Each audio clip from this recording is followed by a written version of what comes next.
اور ظاہر ہے کہ وہ وہاں تمثیل میں کامیابی ہے، حقیقت میں پوری زندگی میں کامیابی ہے۔ جیسا اس وقت جو ہے عرفہ کے میدان میں کافی طویل وقت ہوتا ہے، ظہر سے لے کر مغرب تک کا، اس میں دعا مانگنا عملاً ممکن نہیں ہے۔ یعنی رسول اللہ صلی اللہ علیہ وسلم نے تو ایک غیر معمولی کیفیت تھی اس وقت، جو روایت میں آپ کی دعائیں بھی آتی ہیں وہ غیر معمولی دعائیں ہیں۔ ایک عام آدمی دعائیں نہیں مانگ سکتا اتنی طویل، نہ اسے یاد ہوتی ہیں، تو وہ کیا کرے؟ یعنی کون سا؟ کوئی حرج کی بات نہیں ہے، لیٹ جائے، بیٹھ جائے، جتنی دیر کے لیے کھڑا ہو سکتا ہے۔ عبادات کے معاملے میں ذکر کوئی خاص تسبیح، تحلیل، تلبیہ، یعنی کوئی اور ذکر موجود اس کے لیے مقرر تلبیہ ہر موقع پہ جاری رہے گا؟ بالکل جاری رکھا جا سکتا ہے، تو آپ اس کو جاری رکھیں، آپ اللہ تعالیٰ کا ذکر کرتے رہیں، آپ تکبیر پڑھتے رہیں، آپ تسبیح کرتے رہیں، تحلیل کرتے رہیں، آپ سو جائیں، آرام کر لیں، بیٹھ جائیں، کچھ دیر کے لیے لیٹ جائیں۔ بزرگ لوگ ہوتے ہیں، بعض اوقات ان کی مجبوری ہوتی ہے، تو آپ وہاں موجود ہیں۔ آپ نے وہاں جو اعمال اصل میں لازم کیے گئے ہیں وہ یہ ہے کہ آپ نے امام کا خطبہ سننا ہے، ظہر اور عصر کی نماز ملا کے پڑھنی ہے، ایک اذان ہوگی، 2 تکبیریں ہوں گی، 2 مرتبہ اقامت کہی جائے گی، یہ نماز آپ نے پڑھ لی۔ اس کے بعد پھر وقوف کا وقت ہے، وہ جتنی آپ کو اللہ توفیق دے، آپ چند لمحے کے لیے کھڑے ہو سکتے ہیں، چند لمحے کے لیے کھڑے ہو جائیں، اللہ توفیق دے دیر تک کھڑے رہیے، لیکن مغرب کی نماز غروب آفتاب تک آپ وہیں رہیں گے، اور نماز نہیں پڑھیں گے وہاں مغرب کی، وہاں سے چل پڑیں گے غروب آفتاب کے بعد۔ مزدلفہ میں آپ پہنچیں گے تو مغرب اور عشاء کی نماز جتنا بھی وقت لگ جائے۔ یعنی اس میں ایک سب میں چاہتا ہوں کہ مزدلفہ جانے سے پہلے ہم اس کو بھی دیکھ لیں۔ ایک روایت ہے کہ الحج عرفہ، تو اس کی کیا حقیقت ہے؟ بہت سے لوگ آتے ہیں، وہ ہم دیکھتے ہیں جب سعودی عرب میں جو رہنے والے ہوتے ہیں خاص طور پر، اپنی گاڑیوں میں آتے ہیں، وہ عرفہ میں شریک ہوئے، واپسی میں انہوں نے طواف کیا اور ان کا حج ہو گیا، نہ وہ آگے کچھ کرتے ہیں نہ پیچھے کچھ کرتے ہیں۔ بات یہ ہے کہ الحج و عرفہ کا مطلب یہ ہے کہ اصل میں حج کی حقیقت اپنے پوری شان کے ساتھ عرفہ کے میدان میں ظہور پذیر ہوتی ہے، یعنی وہاں آپ اپنے مالک کے سامنے اپنے آپ کو کھڑا کرتے ہیں اور دعا کرتے ہیں۔ یہ ایک الگ چیز ہے کہ کسی مجبوری کی وجہ سے آدمی بعض مناسک کو نہیں انجام دے سکا، تو یہ سوال پیدا ہوتا ہے کہ کیا کر لیا اس نے کہ پھر کہا جائے کہ اس کا حج ہو گیا ٹیکنیکلی؟ تو قانونی لحاظ سے جب آپ نے عرفہ میں چلے گئے آپ اور وہاں پہنچ گئے تو حج آپ کا ہو گیا، یعنی یہ چیز ہے۔ اس کا یہ مطلب نہیں کہ ہم اس کو معمول بنا لیں۔ دیکھیے نا، آپ کو کسی موقع کے اوپر نماز قصر کرنے یا جمع کرنے کی اجازت دی گئی ہے، تو اس کو معمول تو نہیں بنا سکتے نا آپ۔ ایک مجبوری کی صورتحال ہے اور ایک عام حالات ہے، تو عام حالات میں حج کے تمام مناسک کو ادا کرنا چاہیے اور اسی ترتیب سے ادا کرنا چاہیے جس کے ترتیب کے ساتھ وہ مقرر کیے گئے ہیں۔ تو عرفات کے میدان میں آپ سے عرض کر رہا تھا کہ سوائے اس کے کہ آپ نے امام کا خطبہ سننا ہے اور آپ نے دونوں نمازیں قصر کر کے اور جمع کر کے پڑھنی ہے اور وقوف کرنا ہے جتنی دیر کے لیے اللہ آپ کو توفیق دے، اور مغرب سے پہلے نہیں نکلنا۔ یہ چیزیں ہیں جو مقرر کی گئی ہیں، اس کے سوا کوئی چیز مقرر نہیں کی۔ مغرب پڑھ کے نکلیں پھر کیا؟ نہیں، مغرب کی نماز نہیں پڑھیں گے آپ، مغرب تک آپ وہاں رہیں گے۔ مغرب کا مطلب ہے غروب آفتاب، جیسے ہی غروب آفتاب ہوگا اس کے بعد آپ مزدلفہ کے لیے روانہ ہو جائیں گے، اور پھر راستے میں آپ مغرب کا وقت ہو گیا پھر بھی مغرب نہیں پڑھیں گے؟ مغرب نہیں پڑھیں گے۔ دیکھیے نا، اب یہی میں آپ سے خدمت میں عرض کر رہا ہوں کہ یہ حج کی تمثیل ہے، ورنہ مجھے یہ بتائیے کہ مغرب نہ پڑھنے کی کیا وجہ ہے؟ آپ کہیں بھی کھڑے ہو کے پڑھ سکتے ہیں۔ تو جہاد کو چونکہ ممثل کیا گیا ہے، اس وجہ سے آپ وہاں سے پڑاؤ اٹھاتے ہیں اور پھر راستے کے پڑاؤ پر آ کر آپ رات گزارتے ہیں۔ ایک میدان میں، کھلے میدان میں جس طرح کے مجاہد لوگ رات گزارتے ہیں، ویسے ہی جہاں جگہ ملتی ہے آپ رات گزارتے ہیں، لیکن وہاں جیسے ہی پہنچتے ہیں تو پہنچ کر آپ مغرب اور عشاء کی نماز، خواہ آدھی رات ہو جائے، جتنا وقت بھی ہو جائے، جب آپ پہنچیں گے اسی طرح ایک اذان کے ساتھ 2 تکبیروں کے ساتھ آپ مغرب اور عشاء کی نماز ملا کے پڑھیں گے، قصر کر کے پڑھیں گے۔ یہ نماز پڑھنے کے بعد سو جائیے اطمینان کے ساتھ۔ ایسا لوگ تو کہتے ہیں کہ بڑی عبادت کی رات ہے، ایسا بالکل بھی نہیں ہے۔ رسالت مآب صلی اللہ علیہ وسلم کے بارے میں روایتوں میں یہ آتا ہے کہ مزدلفہ کی رات میں آپ نے یہ دونوں نمازیں پڑھی قصر کر کے اور جمع کر کے، اس کے بعد آپ سو گئے، اور یہ بیان کیا جاتا ہے کہ یہ وہ رات ہے جس کے اندر یہ بھی معلوم ہوا کہ تہجد بھی نہیں پڑھی آپ نے۔ یعنی یہ جہاد کی ایک تہجد آپ کی زندگی کا معمول تھا، زندگی کا معمول ہے، یہ جہاد کی ایک تمثیل ہے، آپ نے پوری طرح اس میں شریک ہونا ہے، اس سے مختلف کوئی کام نہیں آپ کر سکتے۔ البتہ مزدلفہ میں بھی آپ ایک وقوف کرتے ہیں۔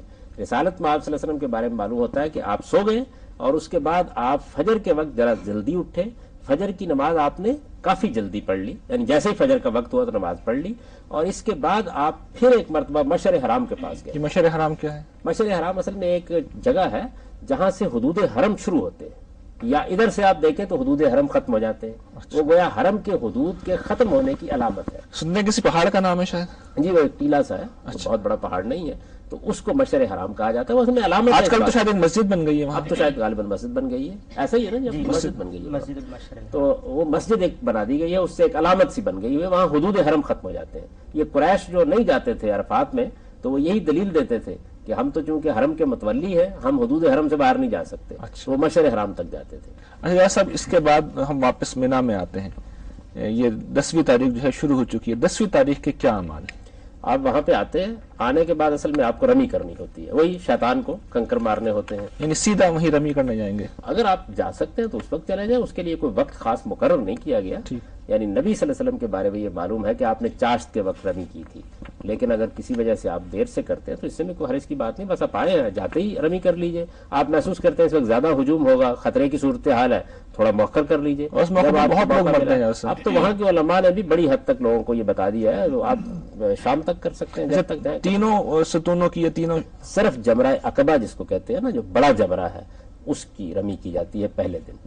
اس کی رمی کر لینے کے بعد پھر آپ قربانی کریں گے, اور قربانی کرنے کے بعد گویا احرام کھل گیا. قربانی ایک چیز تھی جس کو علامت کے طور پر, احرام کی علامت کے طور پر مقرر کیا گیا تھا. اس کے بعد آپ احرام کھول دیتے ہیں. پھر آپ کو عام لباس میں حرم جانا ہوتا ہے, اور وہاں جا کے آپ حج کا طواف کرتے ہیں, جس کو طواف افاضہ کہا جاتا ہے عام طور پر. حج کا ایک ہی طواف ہے. اچھا, حج کا جو طواف ہے اس کے اندر مقرر وہی ہے. اور وہاں بھی وہی ہے کہ قربانی کے پھیرے قربانی سے پہلے بھی روایت میں موجود تھے, اور قربانی کے بعد بھی موجود تھے. بائبل میں اس کا ذکر آتا ہے. میں نے اپنی کتاب قانون عبادات میں وہ اقتباس بھی نقل کر دیا ہے, جس میں یہ بتایا گیا ہے کہ قربانی کو پہلے بھی پھیرے دیے جاتے تھے اور بعد میں بھی. یہاں آپ بعد میں دیتے ہیں, قربانی ہو گئی, اب اس کے بعد جا کے آپ وہ 7 چکر پورے کرتے ہیں, اور اس طرح وہ حج کا طواف کرتے ہیں. اس پر آپ کا حج مکمل ہو جاتا ہے. ٹھیک ہے. آپ قربانی کے بعد آپ بال بھی منڈواتے ہیں؟ نہیں, بال منڈواتے ہیں. اچھا, بال تو قربانی جیسے ہی ہو جائے گی, عمرے میں ہو جائے گی, اس کے بعد بھی بال منڈوائے جائیں گے. قربانی آپ نہیں کر رہے تو پھر جیسے ہی عمرہ مکمل ہوگا بال منڈوائیں گے. حج میں جیسے ہی قربانی آپ کر لیں گے اس کے بعد بال منڈوائیں گے. اور فرض کر لیجئے کہ آپ نے قربانی نہیں کی ہے, یعنی ایک حج کی صورت یہ بھی ہو سکتی ہے نا, اس میں تو قربانی اس لیے آپ کرتے ہیں کہ عام طور پر حج اور عمرے کو ایک سفر میں اکٹھا کیا جاتا ہے. آپ نے حج افراد کیا, قربانی کے جانور بھی نہیں ہے, تو جیسے ہی کنکر ماریں گے اس کے بعد آپ احرام کھولنے کے لیے سر منڈوا دیں گے. یہ سیریز جو رکھی جاتی ہے, پہلے شیطان کو کنکری مارنی, پھر قربانی, اور پھر قصر یا حلق, اور پھر طواف, اس سیریز کی کیا مطلب لازمی ہے یہ ترتیب ایک کے بعد ایک کرنا؟ یہ ترتیب مقرر کی گئی ہے. ممکن حد تک اس کا لحاظ رکھنا چاہیے, لیکن رسالت میں آپ صلی اللہ علیہ وسلم نے حج فرمایا ہے تو آپ سے بعض لوگوں نے آ کے پوچھا کہ جی مجھ سے یہ غلطی ہو گئی, میں پہلے یہ کام کر بیٹھا, پھر یہ کہا. آپ نے فرمایا فلا حرج, کوئی حرج کی بات نہیں. یعنی اگر کوئی ترتیب میں الٹ پھیر ہو گیا ہے, پہلے بعد ہو گیا ہے, تو حج ہو گیا آپ کا, مطمئن رہیں. لیکن ممکن حد تک ترتیب کا خیال رکھیں, جان بوجھ کے خلاف ورزی نہ, جان بوجھ کے خلاف ورزی نہیں کرنی چاہیے. کسی وجہ سے ہو گئی تو اس میں کوئی فرق نہیں پڑتا. ہجوم کی وجہ سے جاوید صاحب اگر رمی شام میں یا رات میں کی جائے تو اس میں کیا کوئی حرج کی بات نہیں؟ کوئی حرج کی بات نہیں. رمی کے لیے کوئی خاص وقت مقرر نہیں کیا گیا. نبی صلی اللہ علیہ وسلم کسی بھی وقت رمی کرنی تھا نا کسی وقت, تو یہ ایک بالکل اتفاقی معاملہ ہے کہ آپ نے چاشت کے وقت رمی کی ہے, اور عام حالات میں میرا خیال ہے ہم آپ سبھی کریں, یعنی یہی پیش نظر ہوگا. یہ تو اس وقت ہجوم بہت ہو جاتا ہے, اگر ہجوم کم ہو تو ہر آدمی کی خواہش ہوگی کہ وہ فوراً واپس آئے, رمی کرے, اس کے بعد قربانی کرے, اور اس کے بعد طواف افاضہ کرنے کے بعد فارغ ہو جائے. تو یہ بڑی فطری بات ہے. یہ تو لیکن اگر کسی وجہ سے تاخیر ہو جائے تو کوئی فرق نہیں پڑتا. اس میں تاخیر ہو جائے یا قبل و بعد ہو جائے, آپ نے قربانی پہلے ہو گئی, رمی پہلے ہو گئی, اس سے فرق نہیں پڑتا. سب یہ تو یوم النحر کے اعمال ہو گئے. اس کے بعد مزید رکنا ہوتا ہے, ایام تشریق جنہیں کہتے ہیں, تو وہ قرآن میں آتا ہے کہ 2 دن بھی ٹھہر سکتے ہیں, 3 دن بھی ٹھہر سکتے ہیں. تو کون سے, ہمارے یہاں تو اب یہ ٹرینڈ ہے کہ لوگ دوسرے دن میں چلے جاتے ہیں, تو آپ اس صورتحال کو کس طرح دیکھتے ہیں؟ یعنی قرآن مجید نے یہ بتایا ہے کہ 3 دن مقرر کیے گئے ہیں, آپ 2 دن ٹھہر کر آ جائیں تب بھی کوئی حرج کی بات نہیں, آپ 1 دن مزید ٹھہر جائیں تب بھی کوئی حرج کی بات نہیں. یعنی یہ اللہ تعالیٰ کی عبادت کے دن ہے, آپ اللہ تعالیٰ کی راہ میں نکلے ہوئے ہیں, ایک مجاہد کی حیثیت سے نکلے ہوئے ہیں, آپ 3 دن ٹھہر جائیں, لیکن پھر تیسرے دن بھی آپ کو رمی کرنی پڑے گی. اور یہ معلوم ہے کہ پہلے دن تو آپ کرتے ہیں صرف جمرہ عقبہ کی, بڑے جمرے کی رمی کرتے ہیں, لیکن باقی دنوں میں جو باقی 2 دن ہیں یا 3 دن آپ ٹھہریں گے تو اس میں آپ تینوں کی رمی کریں گے, اور ترتیب سے کریں گے. یعنی پہلے چھوٹے کی, پھر اس کے بعد جس ترتیب سے وہ ہیں, پہلے جمرۃ الاولیٰ کی, پھر اس کے بعد وسطیٰ کی, پھر اس کے بعد اخریٰ کی, یعنی اسی ترتیب سے. پہلے دن سے مراد آپ کی 10ویں تاریخ. بعد کے دنوں میں جو رمی ہوتی ہے وہ تینوں کی ہوتی ہے. ٹھیک ہے.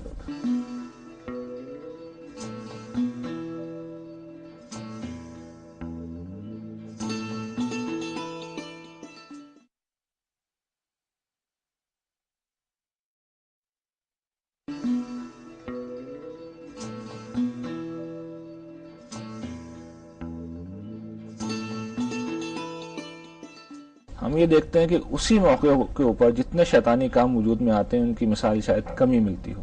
لوگ جب کنکریاں مار رہے ہوتے ہیں تو انسانوں کو مارتے ہیں, خواتین بھی وہاں پہ ہوتی ہیں, سارے معاملات بدتمیزی بھی ہو جاتی ہے بعض اوقات, لوگ بے قابو ہوتے ہیں، جیسا کہ آپ نے بھی کہا جوتیاں اتار کے مارتے ہیں، تو کیا لوگوں کی تربیت ہونی چاہیے اس معاملے میں؟ میں تو یہ سمجھتا ہوں کہ جتنے لوگ بھی حج کے لیے جاتے ہیں ان کے لیے ہماری حکومتیں اور بہت سے اہتمام کرتی ہیں. سب سے بڑھ کر اس عبادت کی حقیقت لوگوں پر واضح کرنی چاہیے اور ان کو بتانا چاہیے کہ آپ حج کے لیے جا رہے ہیں، یہ کتنی غیر معمولی عبادت ہے، کتنی عظیم عبادت ہے. آپ اللہ تعالیٰ کی آواز پر لبیک کہتے ہوئے جا رہے ہیں تو اپنے آپ کو خدا کا بندہ بنا. ایسا بعض لوگوں کو تو ہم نے دیکھا ہے وہ گالیاں بک رہے ہوتے ہیں اس موقع کو، شیطان کو گالیاں بک میں رہے نے ہوتے خود اس طرح کے بعض مناظر دیکھے.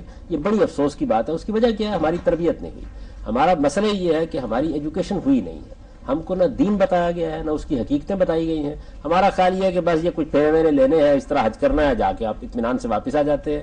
حالانکہ میں نے آپ سے عرض کیا کہ اس میں تو اللہ نے خاص تاکید کی ہے. اللہ تعالیٰ نے فرمایا ہے کہ یہ سفر ہے کہ جس میں تم کو تقوی کا زیادہ راہ لے کر. تقوی کیا چیز ہے؟ اپنے آپ کو حدود میں رکھنے کا نام ہے. اپنے جذبات کو حدود میں رکھیے، اپنی شہوات کو حدود میں رکھیے، اپنی خواہشات کو حدود میں رکھیے. اگر یہ بے لگام ہو گئی ہے تو پھر کیا حج کیا آپ نے؟ پھر تو کچھ بھی نہیں ہوا. تو اس وجہ سے ہر مسلمان کو اس کی تاکید کرنی چاہیے کہ وہ ضبط نفس کی تربیت کر کے اپنے آپ کو قانون کا پابند بنا کر اللہ کے حدود کا صحیح عرفان اور صحیح معرفت حاصل کر کے حج کے سفر کریں. اچھا سب دو سوالات مزید ہیں وہ انہی ایام سے متعلق. ایک تو یہ کہ تلبیہ کب موقوف کرنا ہے اور وہ جو تکبیر پڑھنی ہے وہ کب شروع کرنی ہے. دوسرا یہ کہ اپنی جگہ کسی کو، کوئی خاتون ہیں، کوئی بزرگ ہیں، رمی نہیں کر سکتے، بھیج سکتے ہیں دوسرے کو؟ جی، وکالت کا ایک اصول موجود ہے نا کہ آپ کسی وجہ سے معذور ہو گئے ہیں تو آپ کسی کو مقرر کر دیتے ہیں کہ میری جگہ یہ کام کر لیجیے. آپ معذوری کوئی اگر آپ لاحق ہے آپ کو تو یہ ٹھیک ہے، کیا جا سکتا ہے. خواتین کے لیے بعض اوقات بڑی مشکلات ہو جاتی ہیں تو وہ بھی اپنی طرف سے مقرر کر سکتی ہیں. لیکن میں خاص اس پہلو کی طرف توجہ دلاؤں گا کہ جب مثال کے طور پر مجھے کوئی معذوری لاحق ہو گئی ہے اور میں کسی دوسرے آدمی کو بھیج رہا ہوں تو اس موقع کے اوپر میں نے رمی کرنے کے لیے تو کسی کو بھیج دیا. مجھے متوجہ رہنا چاہیے اس بات کی طرف کہ گویا میں ہی گیا ہوں وہاں پہ، اور اس طرح اپنے ذہن میں کم سے کم اس عمل کو پوری طرح مستحضر رکھنا چاہیے. اس موقع کے اوپر میری طرف سے ایک نمائندہ گیا ہے اور یہ معاملہ کرنا اسی صورت میں چاہیے جبکہ کوئی مشکل صورتحال پیدا ہو جائے، ورنہ عام حالات میں یہی بہتر ہے کہ آپ مناسک کو خود جا کے ادا کریں. اس حد تک یہ مشکل صورتحال جاوید صاحب رمی کے علاوہ کسی اور مناسک میں سے کسی اور عمل کے حوالے سے بھی ہو سکتی ہے؟ تو کیا اس میں بھی آدمی توکیل کر چیزیں تو ایسی ہیں کہ جن میں آپ کچھ بھی نہیں کر سکتے. یعنی میدان عرفات میں تو آپ کو جانا ہی جانا ہے. اس کے علاوہ باقی جتنی چیزیں ہیں ان میں کس چیز میں آپ قائم مقام بنائیں گے کسی آدمی؟ طواف میں تو طواف زیارت جو ہے وہ خود نہیں کر پایا کوئی شخص. اگر کوئی معذوری کی نوعیت اس طرح کی ہو گئی ہے اور کسی آدمی کو مقرر کر دیتا ہے کیونکہ رمی میں آپ کر سکتے ہیں تو باقی چیزوں میں بھی کر سکتے ہیں، لیکن عرفات کے میدان میں تو آپ کو خود ہی جانا ہوگا ہر حال. ٹھیک. اور یہ صرف معذوری میں، مجبوری میں ایسا کرنا چاہیے. ایسا وہ پہلا ایک سوال بھی تھا کہ تلبیہ کب موقوف کرتے ہیں، یعنی لبیک ہم پڑھنا ویسے آپ حرم میں داخل ہوتے ہیں بس تلبیہ موقوف ہو جاتا ہے. حج کے تلبیہ کے حوالے سے پوچھ رہے ہیں کہ وہ عرفات سے تلبیہ کہتے ہوئے آ رہے ہیں، جی جی، دوبارہ مزدلفہ آئے، پھر مینا میں داخل ہوئے، اب اس موقع پر رمی کے موقع پہ موقوف ہو جائے گا. رمی کے موقع پہ موقوف ہو جائے گا. میں خیال کر رہا ہوں شاید آپ عمرے کے بارے میں. نہیں، عمرے میں جب آپ حرم میں داخل ہوتے ہیں تلبیہ موقوف ہو جاتا ہے، اور حج میں جب آپ رمی کے مقام پر پہنچتے ہیں تلبیہ موقوف ہو جاتا ہے. اصل میں منتہا پر پہنچنا ہے نا، جس کام کے لیے آپ کو بلایا گیا تھا عمرے میں، آپ نظر سے پھیروں کے لیے بلائے گئے تھے، وہاں پہنچے تو اب حاضر ہوں کہنے کی وجہ ختم ہو گئی. یہاں آپ کو شیطان کے خلاف جنگ کے لیے بلایا گیا تھا، جیسے ہی آپ میدان میں پہنچ کے کنکر مارنے لگے تلبیہ موقوف ہو گئے. یعنی اب عمل کا وقت ہے، عمل کا وقت ہے. اب حاضر ہوں کہنے کا موقع نہیں ہے، وہ تو آپ حاضر ہو گئے. جی ڈاکٹر صاحب، ان سارے اعمال میں سے جاوید صاحب وہ کون سے ایسے اعمال ہیں جن کو اگر نہیں کیا تو حج نہیں ہوگا؟ یعنی فرائض کہہ لیں آپ سے اور کچھ واجبات بھی کہے جاتے ہیں. دیکھیے یہ ساری تقسیم ہمارے فقہا کی ہوئی تقسیم ہے. یعنی ایسا نہیں ہے کہ رسالت میں آپ صلی اللہ علیہ وسلم نے یہ تقسیم کر دی ہے اور اب اس کی کوئی خلاف ورزی ہو گئی تو کوئی قیامت آ جائے گی. میں نے آپ سے عرض کیا کہ آپ میدان عرفات میں چلے گئے ہیں، آپ کا حج ہو گیا. اس کا یہ مطلب نہیں ہے کہ آپ باقی مناسک کو چھوڑ کے اطمینان کے ساتھ یہ کام کر ڈالیں. کوئی مجبوری، کوئی معذوری پیش آ گئی ہے اور صرف عرفات کے میدان میں آپ جا سکے ہیں، احرام باندھ کے، تو آپ کا حج ہو گیا. یعنی اللہ تعالیٰ نے اس کو قبول فرما لیا، لیکن تمام مناسک، تمام چیزیں ادا کرنی چاہیے. مثال کے طور پہ اگر کوئی بیمار پڑ جاتا ہے اس وقت اور کوئی منسک نہیں ادا کر پاتا تو اس کا حج ہو جائے، یعنی کہ منیمم پاسبل والی کیا چیز ہے؟ وہی میں نے بتا دیا آپ کو. عرفات کے میدان میں آپ چلے گئے احرام باندھ کے، طواف زیارت بھی وہ جس میں موقوف ہو جائے گا. تمام جتنی چیزیں ہیں وہ تمام کی تمام کے ساتھ یہی معاملہ ہو جائے گا. طواف زیارت کے متعلق تو کہا جاتا ہے کہ فرض ہے. جی عام طور پر فقہا یہ بات کہتے ہیں، لیکن یہ بھی در حقیقت ایک استنباط ہے. سادہ اصول یہ ہے کہ آپ اللہ کی راہ میں نکلے ہیں، پوری ترتیب کے ساتھ جو معاملات آپ نے انجام دینے ہیں وہ دیں. کوئی معذوری ہو گئی ہے، کوئی مجبوری ہو گئی ہے، کوئی مشکل ہو گئی ہے آپ کو، تو جس جگہ پہ مشکل ہوگی وہیں آپ کو رعایت ملے گی. خوشی سے تو کوئی بھی نہیں چھوڑ سکتا وہاں پہ. لیکن آخر وہ کوئی چیز تو ہونی چاہیے کہ جو آپ نے ہر حال میں کرنی ہے, ورنہ تو کچھ بھی نہیں کیا نا آپ نے. وہ میدان عرفات کی حاضری, اسی کو کہا گیا ہے کہ اصل میں حج عرفہ ہے. آپ چلے گئے وہاں تو حج ہو گیا. جیسا حج ختم ہو گیا, ایک شخص واپس اپنے وطن آ رہا ہے تو طواف وداع ایک کیا جاتا ہے, یہ اس کی کیا حیثیت ہے؟ نبی صلی اللہ علیہ وسلم نے لوگوں سے یہ کہا ہے, یعنی یہ کوئی حج کا لازمی حصہ نہیں ہے. حج تو آپ کا جیسے ہی آپ نے افاضہ کا طواف کر لیا مکمل ہو گیا حج آپ کا. حضور نے یہ فرمایا کہ تم بیت اللہ سے واپس جا رہے ہو تو تمہارا آخری کام طواف ہونا چاہیے. خواتین کو البتہ اگر کوئی مشکل پیش آ گئی, جیسے کہ ان کو بعض اوقات ہو جاتی ہے اس طرح کی صورت, وہ نہ بھی کریں تو واپس آ جائیں. یہ حج کا کوئی لازمی حصہ نہیں ہے. وہ جو افاضہ کا طواف ہے وہ حج کے لازمی مناسک میں سے. اچھا سب حج کرنے والے جب حج کرنے جاتے ہیں تو ظاہری بات ہے کہ مناسک حج سارے مکہ مکرمہ میں ہی ادا کیے جاتے ہیں, لیکن یہ ممکن نہیں ہے کہ جانے والا مدینے نہ جائے, اس لیے کہ رسول اللہ صلی اللہ علیہ وسلم سے مسلمانوں کو ایک غیر معمولی تعلق ہے. ہم مسلمانی آپ کی وجہ سے, تو عملاً یہ ممکن نہیں ہے کہ کوئی شخص مدینہ جائے. لیکن کیا مدینہ جانا لازم ہے؟ حج کے مناسک کا کوئی حصہ نہیں ہے. آپ مدینہ اگر کسی وجہ سے نہیں جا سکے تو آپ کے حج میں کوئی کمی کوئی نقص نہیں رہا. لیکن وہ بات آپ کی ٹھیک ہے کہ ہم جب جائیں گے حج کرنے کے لیے تو موقع ہوگا تو کیوں مدینہ نہیں جائیں گے. ہمارے پیغمبر نے وہاں اپنا وقت بسر کیا ہے, وہاں ان کی مسجد ہے, وہاں ان کے آثار ہیں, تو اس لیے ہر مسلمان کی یہ دلی خواہش ہوتی ہے, بڑی محبت سے وہ جاتا ہے, آپ کے مرکز پر بھی حاضر ہونا چاہتا ہے, وہ آپ کی مسجد بھی دیکھنا چاہتا ہے, وہ آپ کا شہر بھی دیکھنا چاہتا ہے. تاہم یہ اپنی جگہ بڑی محمود بڑی پاکیزہ خواہش ہے اور ہر مسلمان کے دل میں ہوتی ہے. حج کا یہ کوئی حصہ نہیں. حج کا حصہ آپ گئے, آپ نے حج کے مناسک ادا کیے, آپ واپس آ گئے فوراً, آپ کے حج میں کوئی نقص نہیں. ایسا بھی کہا جاتا ہے وہ 40 نمازوں کے بغیر حج نہیں ہوتا. نہیں, ایسی کوئی بات نہیں, وہ تو روایت ہی بالکل ضعیف روایت ہے, کوئی حقیقت نہیں. اچھا وہ ضعیف روایت ہے, کوئی چیز نہیں ہے بالکل بھی. بلکہ عرب کے علماء سے میں نے بعض وقت کہا, میں نے کہا یہ آپ لوگ کہتے ہیں پاکستان کے لوگ اصرار کرتے ہیں اس لیے ہم اس کا موقع ان کو دیتے ہیں کہ وہ اپنی نمازیں پوری کر لیں, ورنہ یہ کوئی روایت نہیں. آپ 2 گھنٹے کے لیے چلے گئے, آپ نے 2 نمازیں پڑھ لیں. ظاہر ہے ہر مسلمان جو جاتا ہے اس کی یہ بڑی خواہش ہوتی ہے کہ مسجد نبی میں نماز پڑھے, مدینے میں کچھ وقت قیام کرے, لیکن اس میں سے کسی چیز کو بھی حج کا حصہ نہیں بنایا گیا. حج ایک الگ چیز ہے اور مدینے میں جانا زیارت کرنا یہ بالکل ایک الگ. اچھا جیسا مدینہ بھی حرم قرار دیا گیا ہے تو یہ حرم کیا ہے؟ اصل میں دیکھیے بات یہ ہے کہ نبی صلی اللہ علیہ وسلم نے اس کی ایک طرح سے حرمت اور عزت کو قائم کر دیا ہے. یہ اس نوعیت کا حرم نہیں ہے جیسے کہ بیت اللہ کو حرم قرار دیا گیا ہے. یوں سمجھ لیجیے کہ جیسے ایک طرح کی شبھی صورت آپ نے اس کی پیدا کر دی تاکہ لوگوں کے دلوں میں اس کی عزت اس کا احترام پوری طرح رہے, اور وہ ہر مسلمان کے دل میں ہر حال میں ہونا چاہیے, اس لیے کہ ہمارے لیے اس سے بڑھ کر اور عزت کی اور احترام کی کیا جگہ ہو سکتی ہے. لیکن حرم جو اصطلاحی حرم ہے وہ وہی ہے. ٹھیک ہے. اچھا سب یہ ہم مدینہ جاتے ہیں, مسجد نبوی میں حاضر ہوئے تو ایک جگہ ہے ریاض الجنہ, اس کی کیا فضیلت کیا اہمیت ہے؟ نبی صلی اللہ علیہ وسلم نے ایک موقع پر یہ فرمایا ہے کہ جب میں اپنے گھر سے نکلتا ہوں, اپنے حجرے سے نکلتا ہوں اور اپنے منبر تک آتا ہوں تو یہ جو جگہ ہے اس کو اللہ تعالیٰ بیان ہی اسی طریقے سے جنت کے باغوں میں سے ایک باغ بنا دے گا. روضۃ من ریاض الجنہ کے الفاظ آپ نے فرمایا ہے. نبی صلی اللہ علیہ وسلم کا جو حجرہ ہے وہ وہی ہے جس میں سیدہ عائشہ کا حجرہ جس میں آپ مدفون ہیں, تو وہی دروازہ تھا, وہاں سے نکل کے آپ سیدھے چلتے ہوئے تشریف لاتے تھے اور نماز پڑھاتے تھے. تو یہ حصہ جو ہے اس میں ظاہر ہے کہ پیغمبر کے قدم اس پر, پیغمبر نے یہاں پر نمازیں پڑھائی ہیں, آپ یہاں سے گزرتے رہے ہیں, تو اس گزرگاہ کو اللہ تعالیٰ نے, مسلمانوں کی پوری تاریخ ہے وہاں پہ, ظاہر بات ہے, تو اس کو یہ خصوصی حیثیت حاصل. نمازوں کا بھی ایک خصوصی اجر بیان ہوا ہے حرم پاک میں بھی اور مدینہ پاک میں بھی. تو جی بعض روایت کیا سبب ہے صاحب کے؟ دیکھیے بات یہ جی, یہ 3 مسجدیں بڑی غیر معمولی اہمیت کی حامل ہے نا. حرم کو سیدنا ابراہیم علیہ السلام نے دوبارہ آباد کیا, یہ خدا کی پہلی عبادت گاہ ہے, آدمی سفر کر کے وہاں جاتا ہے تو اس کی فضیلت ہونی چاہیے. اسی طرح یہ مسجد محمد الرسول اللہ کی بنائی ہوئی مسجد ہے, یعنی ہماری آپ کی بنائی ہوئی مسجد تو نہیں ہے. اور ایسے ہی سیدنا داؤد علیہ السلام اور سلیمان علیہ السلام کی بنائی ہوئی مسجد وہ مسجد اقصی. تو یہ تینوں مساجد ہیں کہ جن کی زیارت کرنا, جن کی طرف جانا یہ دین میں محمود سمجھا گیا ہے. ٹھیک. ایسا پروگرام ہمارے پاس ظاہر بات وقت کی تنگی ہے, حاضرین سے بھی ہمیں سوالات لینے ہیں. ایک آخری سوال میں کرنا چاہوں گا, وہ یہ کہ ہم حج کرنے جاتے ہیں اور اکثر یہ ہوتا ہے کہ جیسے جاتے ہیں ویسے ہی واپس آ جاتے ہیں. زندگی پہلے جس ڈھنگ پہ گزر رہی تھی اس میں کوئی تبدیلی نہیں آتی. یہ تو آپ نے بتایا کہ شیطان کے خلاف جو ہے وہ جنگ ہوتی, ہم تو عین وہاں پہ حرم میں بہت سے واقعات پیش آتے ہیں کہ شیطان کے ساتھی بن جاتے ہیں. کم سے کم واپس آنے کے بعد تو لوگ ایسا لگتا ہے کہ فراموش کر دیا, اللہ تعالیٰ نے گناہ معاف کر دیا اور انہیں نئے سرے سے گناہ کرنے شروع کر دیے کہ چلیے اکاؤنٹ کھولتے ہیں نئے سرے سے. تو یہ رویہ ایک بات یہ ہے کہ ہر مسلمان کے حق میں یہ دعا کرنی چاہیے کہ اس کو اللہ تعالیٰ یہ توفیق دے کہ وہ حج کو گناہوں کی توبہ کا ذریعہ بنائے. اس نے جب اللہ کے بارگاہ میں جانے کا فیصلہ کیا ہے تو اس کی حقیقت کو سمجھ کر جائے. یہ ارادہ کر کے جائے کہ اگر مجھ سے پہلے کوئی کوتاہیاں ہوئی ہیں، کوئی غلطیاں ہوئی ہیں، تو میں اب ان کو نہیں دہراؤں گا۔ توبہ کی حقیقت اصلاح ہے، توبہ صرف توبہ کے الفاظ بولنے کا نام نہیں ہے، اس کی حقیقت یہ ہے کہ آپ نے ارادہ کر لیا ہے کہ آپ اپنی اصلاح کریں گے۔ اس وجہ سے ہر مسلمان کو اس کی تلقین کرنی چاہیے کہ جب وہ حج کے لیے جا رہا ہے تو اس کا حج تبھی حج مقبول ہوگا، اللہ تعالیٰ کے ہاں تبھی اجر کا باعث بنے گا جب وہ توبہ اور ندامت کے صحیح احساس کے ساتھ ہوا ہے۔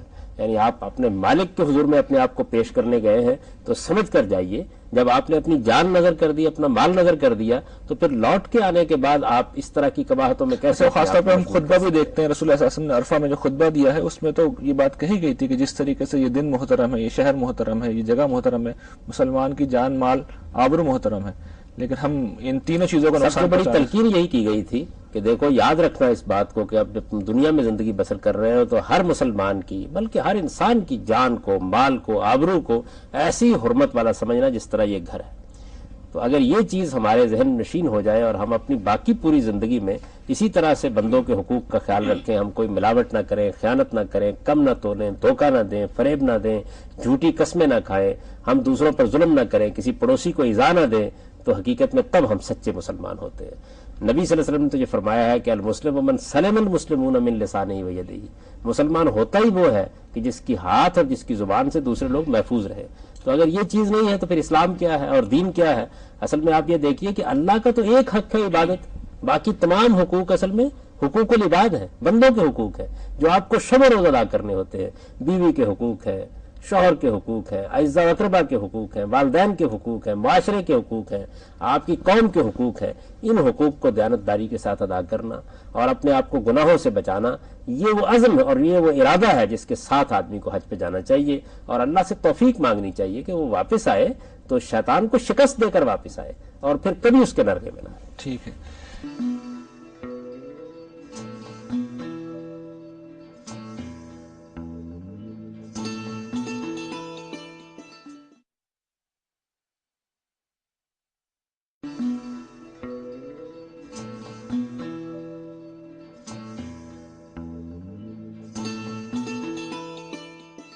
پروگرام میں ایک دفعہ پھر خوش آمدید۔ اب ہم حاضرین سے سوالات لینے کا سلسلہ شروع کر رہے ہیں۔ جی بہن، آپ کا سوال؟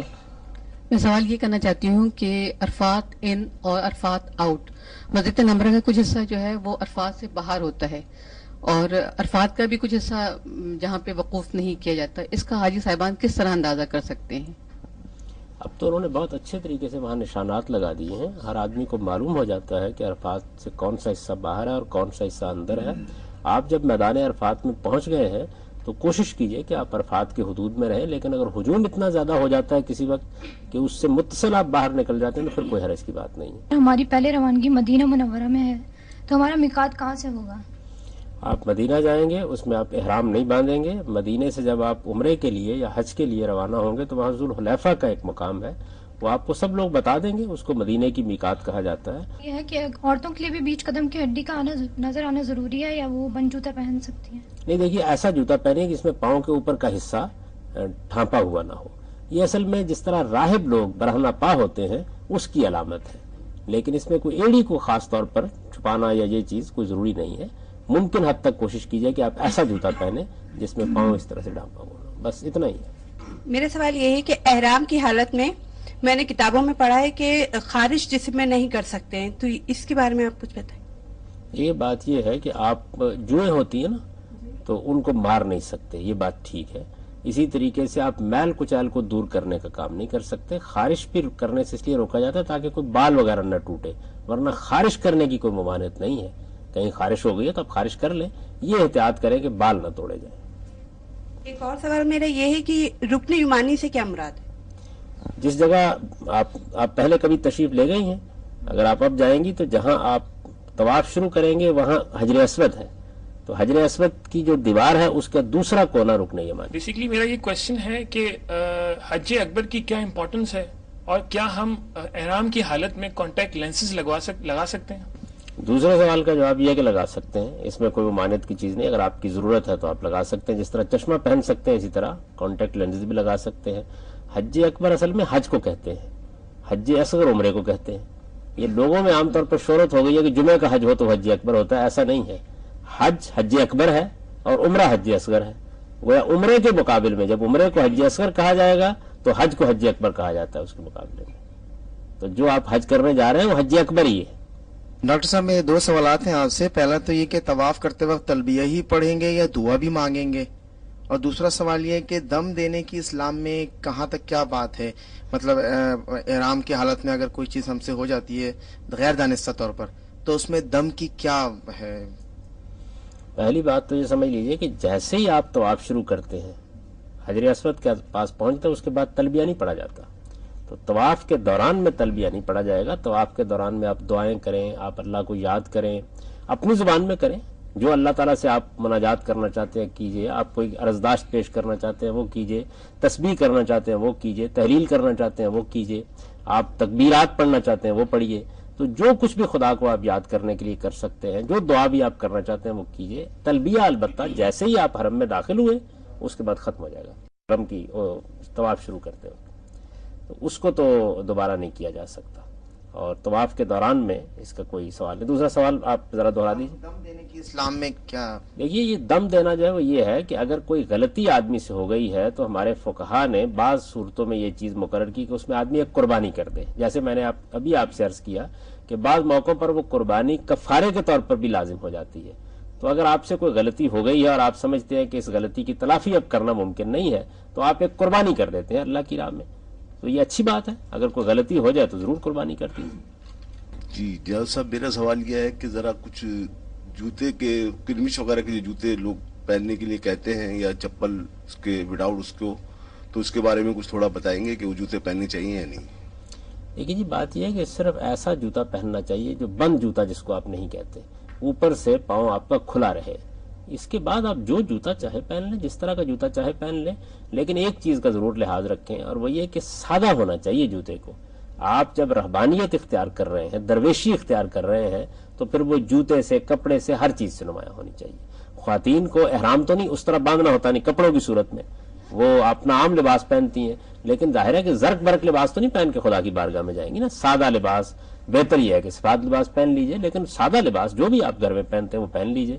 تو زیب و زینت کا کام کوئی آپ نے نہیں کرنا. یہ جوتے میں بھی خیال رکھیے, یہ احرام کی چادروں میں بھی خیال رکھیے, اور یہ خواتین بھی اپنے لباس میں خیال رکھیں. اتنی بات ہے بس. میرا سوال حامدی صاحب سے یہ ہے کہ جیسے ہم یہاں پہ جو صاحب نصاب جیسے میں قربانی کرتا تھا یہاں پر, جیسے اب میں وہاں پہ جاؤں گا تو میں جو یہاں قربانی کرتا تھا وہ میں پیسے دے کے جاؤں, اس کے بارے میں تھوڑا سا بتا دیں. اور دوسرا یہ کہ جیسے کوئی حج پر وہاں پہنچتا ہے لیکن عمرے کا اگر اس وقت ٹائم نہیں ہے, لیٹ ہو جاتا ہے, تو کیا وہ عمرہ جو ہے وہ کرنا ضروری ہے؟ عمرے کا لیٹ ہو گیا کیا مطلب؟ یعنی آپ بالکل حج کے قریب پہنچ, ہاں قریب پہنچتا ہے آدمی, تو اب وہ کیا جیسے پہلے جا کے جو عمرہ کیا جاتا ہے پھر حج کیا جاتا ہے, تو وہ اس عمرے کے بارے میں ذرا سا بتا دیں اسلام میں اس کے لیے کیا ہے؟ دیکھیے جی بات یہ ہے کہ جب آپ وہاں موجود ہیں تو وہی قربانی کیجیے. کوئی ضروری نہیں کہ آپ پیچھے ضرور کسی کو کہیں کہ وہ قربانی کرے, یہ کوئی فرض یا واجب نہیں ہے آپ کے اوپر. آپ وہاں قربانی کیجیے. اگر اللہ نے آپ کو توفیق دے رکھی ہے تو یہ جو آپ قربانی ابھی کریں گے, عمرے اور حج دونوں کو ملا کے کریں گے نا آپ, یہ قربانی تو کفارے کی قربانی ہے, تو آپ ایک زائد قربانی وہاں کیجیے جو حج کی قربانی ہے, وہ نفل ہے. ایسا اس میں ایک بات ذہن میں آتی ہے کہ اگر وہ قربانی کریں تو عمرہ پھر ساتھ میں ملا لیں, آخری وقت میں پہنچ گئے, عمرہ تو 1 گھنٹے میں بھی ہو سکتا ہے جسے آپ نے شروع میں ابھی سوال کا جواب دینا تھا. قربانی کے بارے میں یہ سمجھ لیجئے کہ آپ جب وہاں ہیں تو وہاں آپ قربانی کی اصل جگہ پر ہیں, تو وہاں اللہ توفیق دے آپ کو, آپ 2 قربانیاں کر لیجئے, آپ 3 قربانیاں کر لیجئے, جتنی بھی توفیق ہے. اس کے لیے یہاں کوئی پیسے دے کے جانے کی ضرورت نہیں ہے. پہلی چیز تو یہ ہے. دوسری چیز یہ ہے کہ آپ جب گئے ہیں تو اگر آپ نے یہ ارادہ کیا ہوا کہ میں نے پہلے عمرہ کرنا ہے تو احرام باندھیں گے نا آپ. احرام آپ نے کس کا باندھا ہے؟ اگر تو عمرے کا احرام باندھا ہے تو پھر تو آپ کو جا کے عمرہ کرنا ہوگا, اور اس میں کافی وقت ہوتا ہے, یعنی آپ کے پاس پوری رات ہے. جب بھی آپ پہنچ گئے ہیں 15 منٹ 20 منٹ آدھ گھنٹے میں عمرہ ہو جائے گا, وہ آپ کر لیجئے. لیکن اگر کسی وجہ سے ایسی صورت پیدا ہو گئی ہے کہ آپ کو براہ راست جانا ہے تو اگلے دن آپ براہ راست عرفات میں بھی جا سکتے ہیں نا.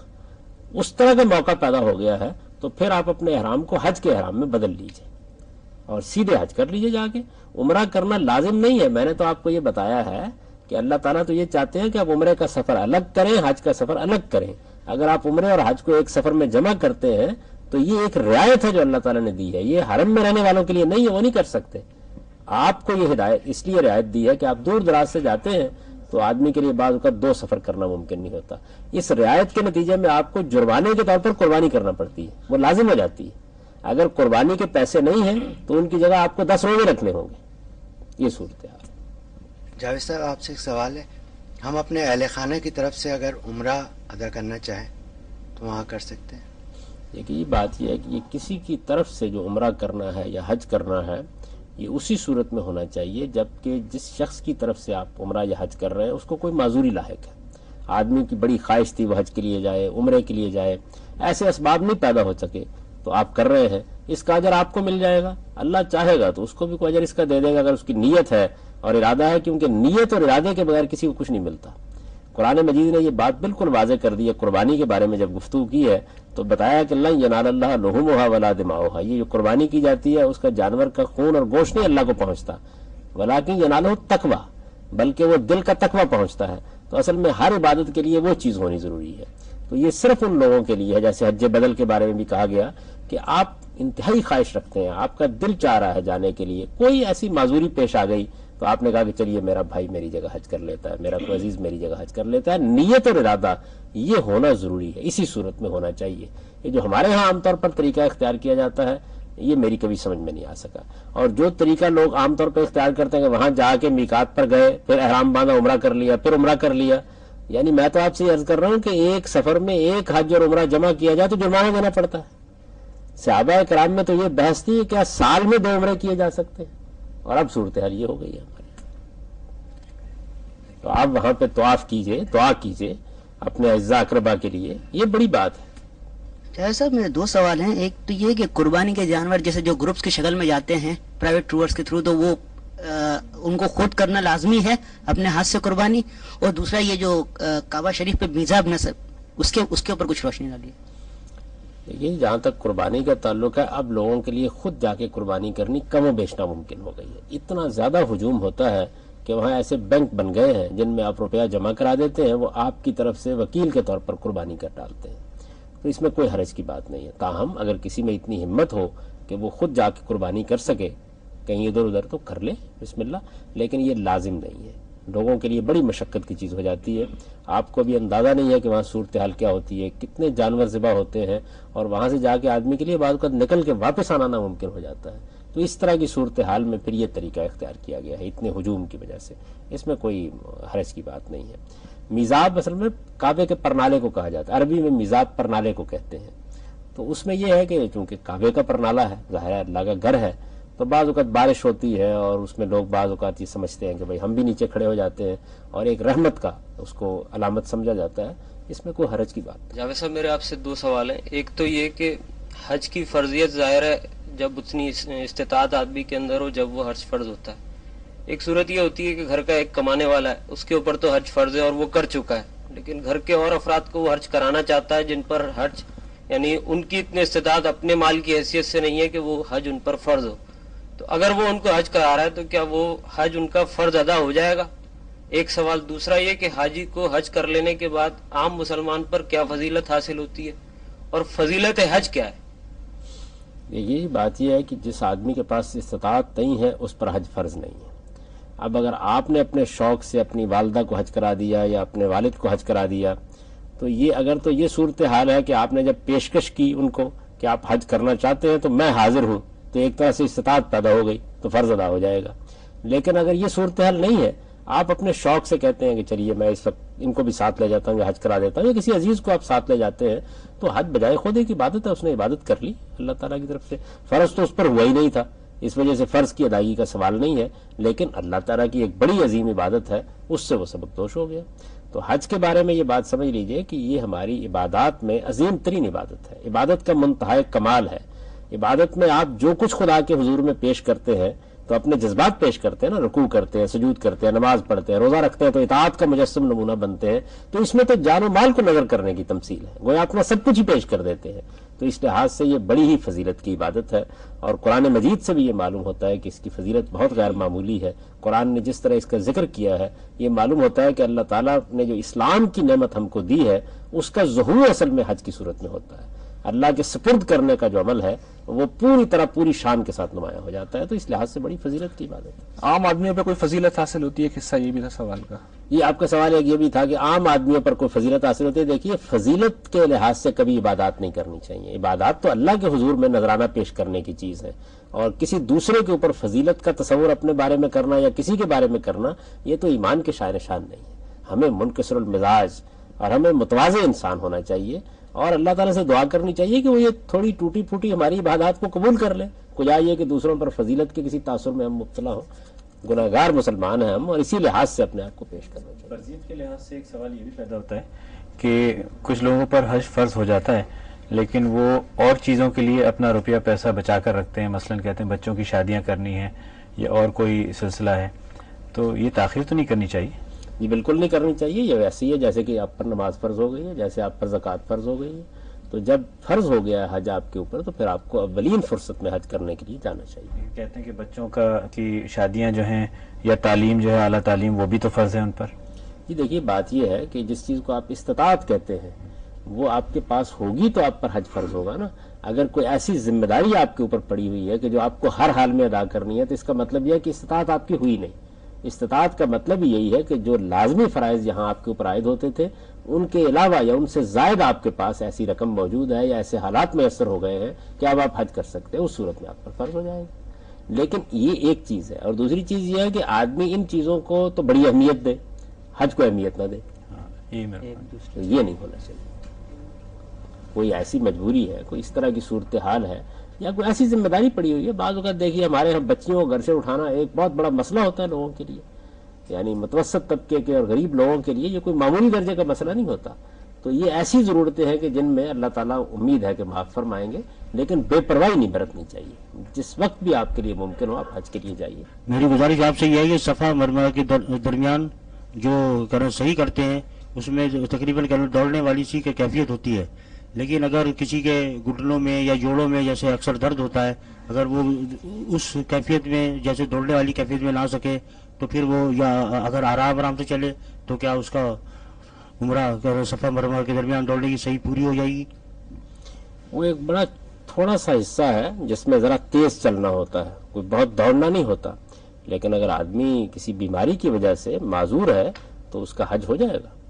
یعنی اس طرح کے تمام معاملات میں جہاں جہاں کوئی معذوری لاحق ہے, مثلا آپ کو طواف چل کے کرنا چاہیے, یا معذوری ہے تو آپ ویل چیئر پر بھی کر سکتے ہیں, معذوری ہے تو آپ سواری پر بھی کر سکتے ہیں. خود رسالت میں آپ صلی اللہ علیہ وسلم نے کسی معذوری کے بغیر طواف اونٹنی پر کیا ہے, سوار ہو کے کیا ہے, اور اس میں ایک مقصد پیش نظر تھا کہ لوگ دیکھ لیں آپ کو مناسک کے حج ادا کرتے ہوئے. تو بعض مقاصد کے لیے بھی ایسا کیا جا سکتا ہے. کہیں بھی آپ کو معذوری ہے, دین کا ایک مستقل اصول ہے, جہاں مجبوری ہے وہاں اللہ تعالیٰ کی طرف سے عفو درگزر ہے. یہ ایک سوال ایک صاحب نے لکھ کے دیا ہے, اس میں حج بدل سے متعلق سوال کا جواب تو میں 2-3 سوالات کے جوابات میں عرض کر چکا ہوں. ایک بیلٹ جو باندھی جاتی ہے اس کے بارے میں پوچھا ہے, اس میں کوئی فرق نہیں پڑتا ہے حرام میں. آپ بیلٹ باندھ سکتے ہیں, اور کچھ چیزیں ویزیں رکھنے کے لیے وہ کچھ بیلٹس بنائی بھی ہوتی ہیں, اس میں کوئی احرام میں فرق نہیں واقع ہوتا. اعجاز صاحب ہم آپ کے بہت شکر گزار ہیں. میں اپنے شرکا اور حاضرین کا بھی بہت شکریہ ادا کرتا ہوں. ناظرین, حج سے متعلق ہمارا خصوصی پروگرام آپ نے ملاحظہ کیا. رسول اللہ صلی اللہ علیہ وسلم نے ایک حدیث میں ارشاد فرمایا کہ جس شخص کو اللہ تعالیٰ نے استطاعت دی اور اس کے باوجود بھی اس نے حج نہیں کیا, تو اللہ تعالیٰ کو اس بات کی کوئی پرواہ نہیں کہ وہ شخص یہودی ہو کر مرتا ہے یا نصرانی ہو کر. ہم اللہ تعالیٰ سے یہ دعا کرتے ہیں اور اس دعا کے ساتھ اپنے پروگرام کو ختم کرتے ہیں کہ وہ ہمیں اس حدیث کا مصداق بننے سے بچائے. جو لوگ حج پر جا رہے ہیں اللہ تعالیٰ ان کے حج کو قبول فرمائے, اور جن لوگوں کے پاس استعداد نہیں ہے اور دل میں خواہش رکھتے ہیں اللہ تعالیٰ ان کو استعداد نصیب فرمائے. اپنے میزبان ریحان احمد یوسفی کو اجازت دیجیے. اللہ نے کے بعد.